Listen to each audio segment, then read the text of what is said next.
Assalamualaikum warahmatullahi wabarakatuh. Sebenarnya perkenalkan kami dari kelompok ekonomi digital dengan saya sendiri Tiara Ramadhan Sofa dengan NPM 2310092.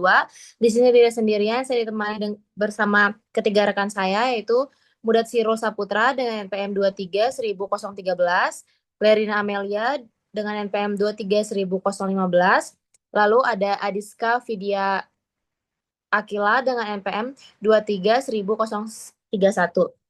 Baik, pada kesempatan kali ini kami akan membahas sebuah studi kasus mengenai ekonomi digital dan perkembangan dalam studi kasus Shopee yang dilihat dari perspektif hukum ekonomi dan bisnis.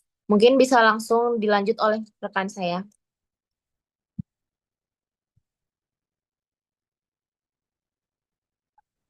Jadi, di sini ada latar belakang, di mana latar belakang dari materi yang kami bahas ada 4 poin, yaitu yang pertama adalah perkembangan teknologi digital, mendorong transformasi ekonomi, lalu yang kedua ada pandemi COVID-19, mempercepat adopsi transaksi online, yang ketiga ada e-commerce sebagai tulang punggung ekonomi digital Indonesia, lalu yang keempat ada Shopee sebagai contoh dominan dengan market share tertinggi sebesar 75% pengguna Indonesia menurut Snapchat pada tahun 2021.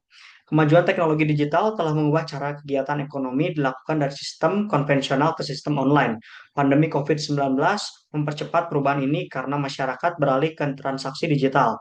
E-commerce kemudian menjadi sektor utama penggerak ekonomi digital di Indonesia, dengan Shopee menempati posisi dominan sebagai platform belanja online paling banyak digunakan oleh masyarakat, sekitar 75% pengguna menurut riset Snapchat pada tahun 2021.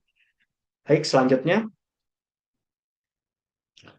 ada konsep ekonomi digital yang di mana menurut Don Tapscott pada tahun 1995, ekonomi digital yaitu ekonomi baru berbasis jaringan cerdas dengan ciri-ciri pemanfaatan informasi digital, konektivitas tinggi dan inovasi cepat.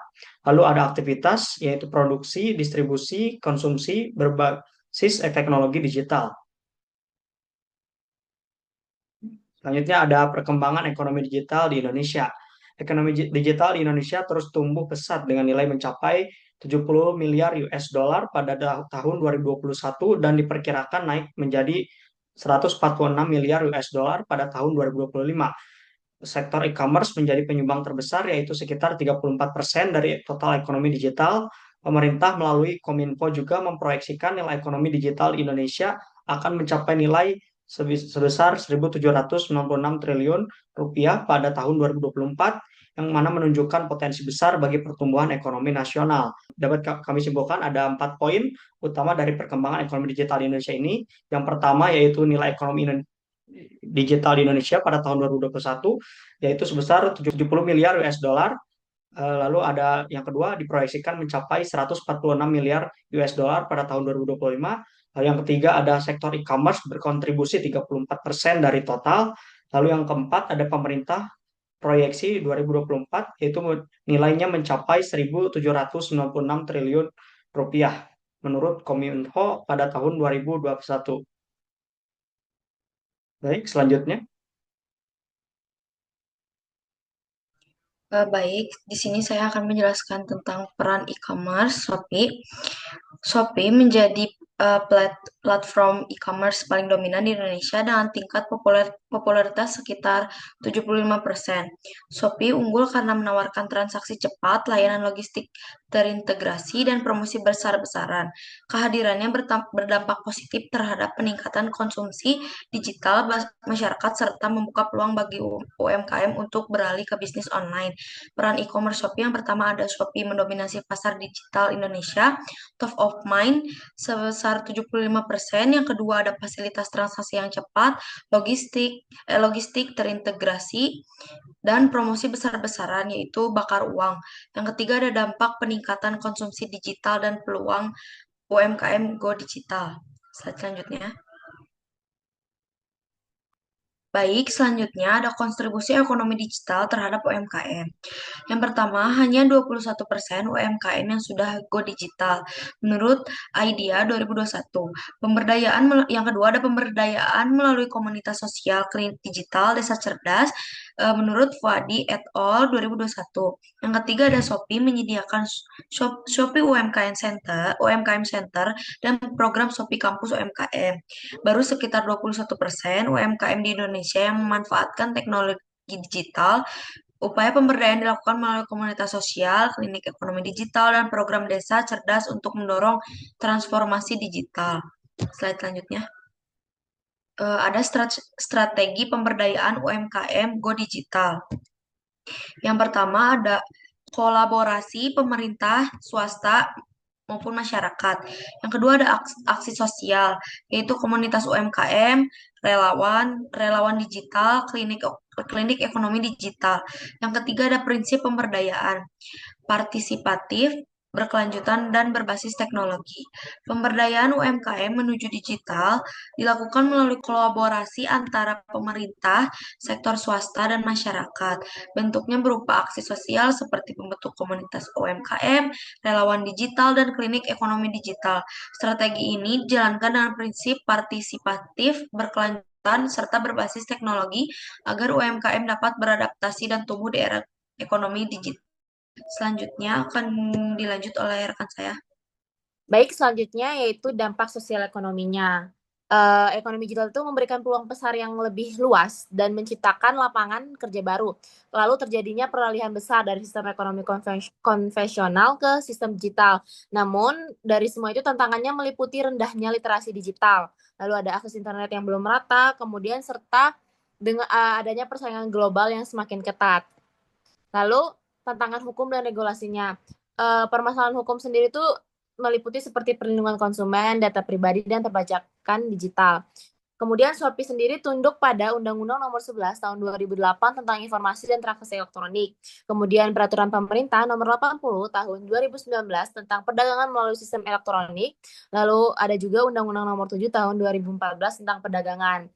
Dalam ekonomi digital sendiri tuh seperti yang sudah dijelaskan, muncul isu hukum seperti perlindungan konsumen, keamanan data pribadinya yang tidak aman, dan perpajakan digital.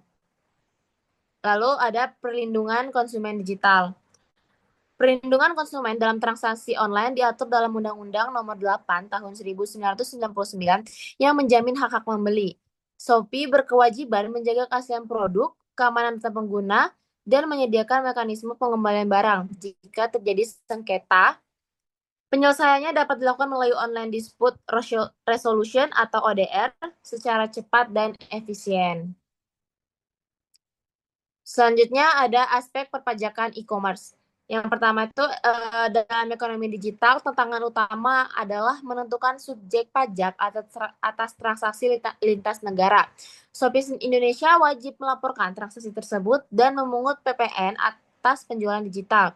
Ketentuan ini diatur dalam PMK nomor 48/PMK.03/2020 tentang PPN perdagangan melalui sistem elektronik sebagai upaya pemerintah meningkatkan kepatuhan pajak di sektor digital. Selanjutnya akan dijelaskan oleh rekan saya. Baik, di sini ada isu etika dan perlindungan data. Poin pertama yaitu ada Undang-Undang Nomor 27 Tahun 2022 tentang perlindungan data pribadi. Poin kedua, Shopee wajib menjaga kerahasiaan data pengguna dan menghindari penyalahgunaan algoritma. Poin ketiga, pengawasan oleh Kominfo dan Lembaga Perlindungan Konsumen. Berdasarkan Undang-Undang Nomor 27 Tahun 2022 tentang perlindungan data pribadi, Shopee wajib menjaga kerahasiaan data penggunaan dan mencegah penyalahgunaan algoritma atau informasi pribadi. Pengawasan terhadap kepatuhan ini dilakukan oleh Kementerian Kominfo serta Lembaga Perlindungan Konsumen untuk memastikan keamanan dan etika dalam transaksi digital. Implementasi dan best praktik. Poin pertama, Shopee bekerja sama dengan pemerintah melalui program UMKM Digitalisasi 2023. Poin kedua yaitu ada Desa Cerdas Digital. Strategi partisipatif untuk transformasi desa, Yaitu poin ketiga yaitu ada contoh pelatihan Shopee